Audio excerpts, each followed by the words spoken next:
Hey, MMK and my wife Teresa, Miss MMK.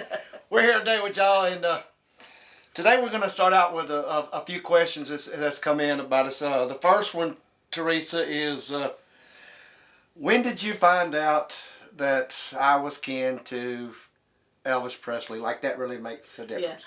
Yeah. Actually, we were engaged already, and he told me over the phone. He called me up because we had kind of a long distance relationship for a while there. He called me on the phone. He said, "Well, I need to tell you something about my family." And I'm thinking, No, you're right. The things going through my head weren't, I'm like, what does this have to do with anything? But yeah, he told me, and it was fine. I always, my mother was a big Elvis fan. I remember, I don't know if it was Saturday or Sunday. Saturday or Sundays, we always would watch one of his, she loved watching his movies, so we'd watch one of his musicals.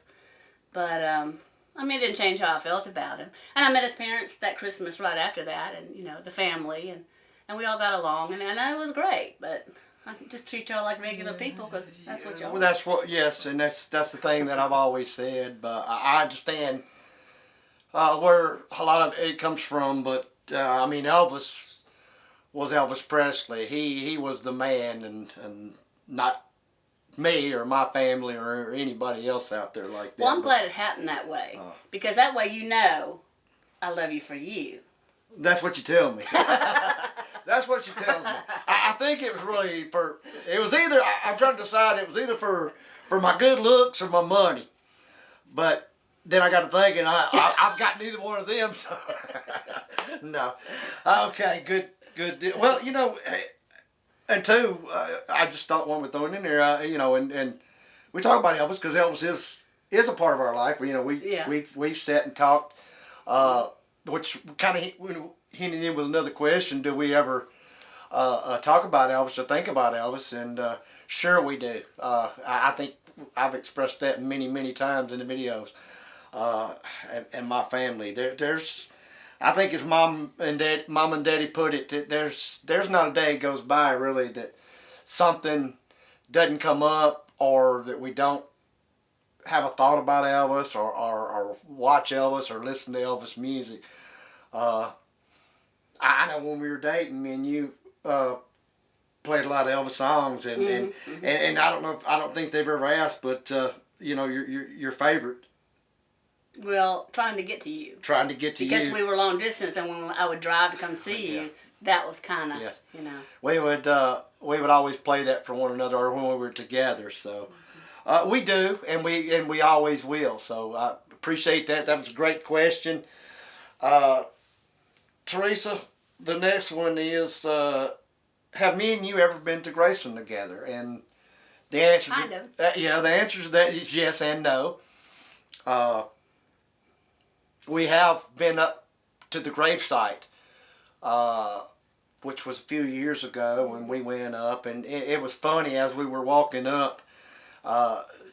Look to the right there, and in the front lawn there, I was showing her, and it was still kind of damp that day, but I was showing her. It always seemed to hold a wet spot, and we used to love to come down off the hill down that side, and we'd hit that wet spot on the golf carts, and we would turn it, and it would just spin out, and we just you permanently damaged. That was one of our favorite spots. As far as Graceland, Teresa has actually never ever been inside of Graceland, and we've talked about it many times. It's kind of it's on our bucket list. We want to. That's one thing that we want to do together. And I think we'll enjoy. I know I'd like to be able, and we've talked about it, that she would love to me to be able to tell her some and show her some of the things we've done, and I don't want to interrupt or take away from the Graceland tour by no means. But so we've been kind of just thinking of maybe how that will go. But we're going to give it a shot. We definitely want to go together. And then I would be certain to say that will be the last time I'll ever go inside of Graceland again. And that's I haven't been in Graceland in a long time, as I've said, but I do want to do it and share it with you. So So let's tell them why you've coaxed me on this side of the camera, and what's the big deal? Why are we putting this video out today? Well, y'all, this is October, and we actually started our videos October the 1st, 4 years ago. 4 years ago, and just didn't realize that it was actually going to go and be what it is, and we're very, very grateful and thankful for that, and we'll continue doing this. We're going to try to do better things, but it's our 4-year anniversary, and we're damn proud of it.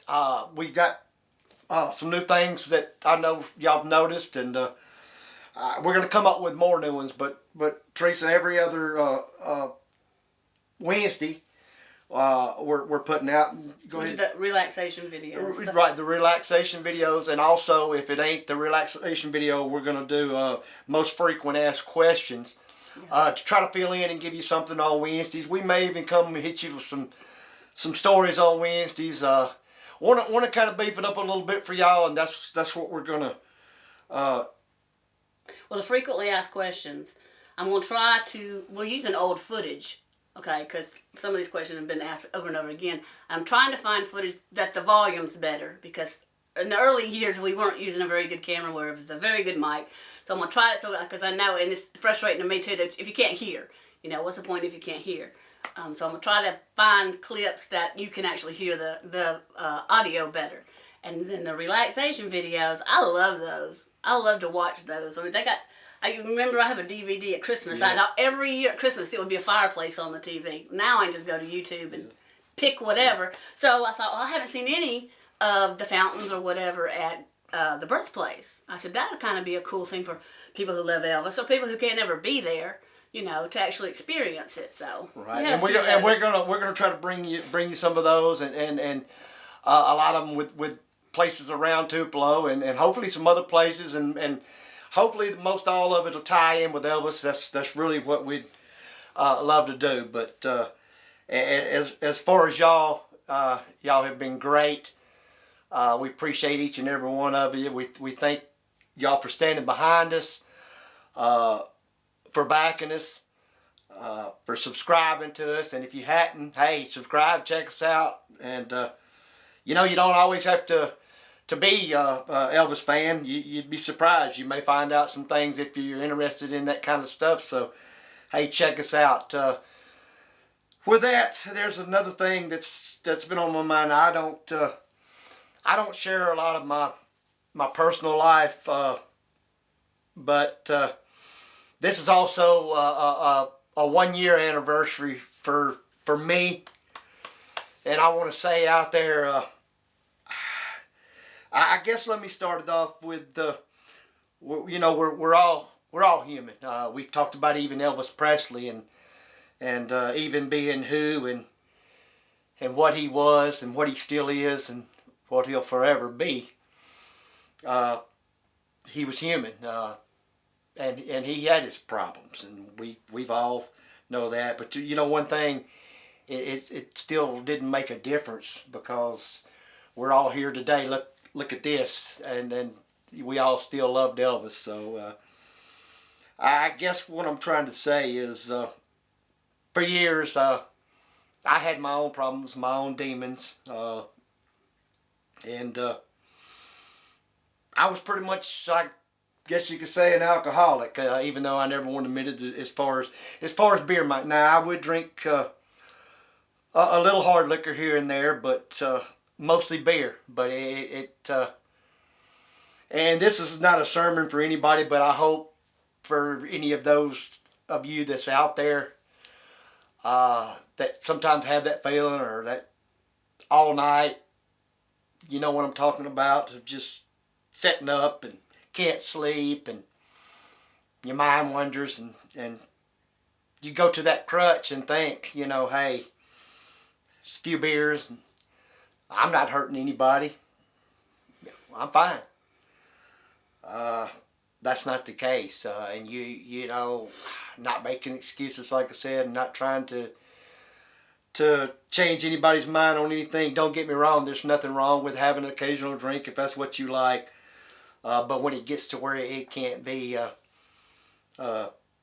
occasional, and it gets to be pretty much every day, and like I said, everybody else is telling you and trying to help you, your family, my whole family, a lot of my friends, and while I'm on that, I want to say that I love each and every one of you, and I thank you all for being there and standing with me and putting in your words and guiding me and helping me along the way. Like I said, my whole family and each and every one of you, you all know who you are. I won't mention no names, but I would like to say just, everybody too, but a few names. I know there was a long nights on the phone. Thank you, Phyllis. I understand what you were saying now. John Stone, Chris Johnson, Mr. Curtis.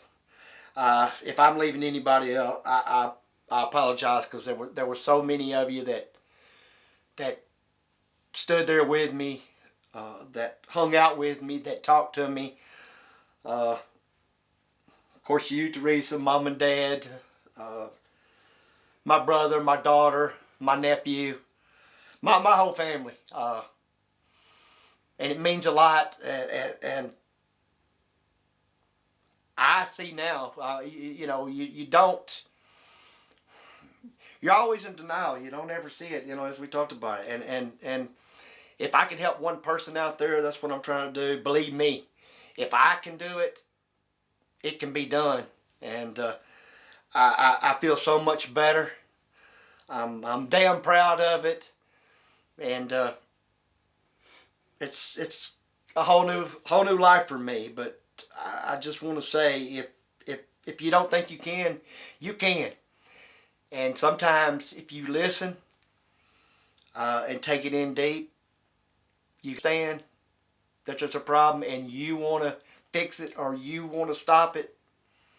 It's not going to happen unless you do. So I hope I helped everybody that. I hope I didn't bore y'all. It's just something that, like I said, I'm very, very proud of. And it's been a year. It's been 1 year, October. It's my 1 year anniversary of being totally sober and straight, and believe me, life's so much better, and I'm looking forward to enjoying a lot of it, and to thank God for being there and guiding me the right way. So y'all hang in there. Like I said, I appreciate you listening. My heart loves each and every one of you. Me and Teresa love each and every one of you, and just keep watching. And hey, we're gonna be back at you, Teresa. What do we always tell them? We always live Elvis.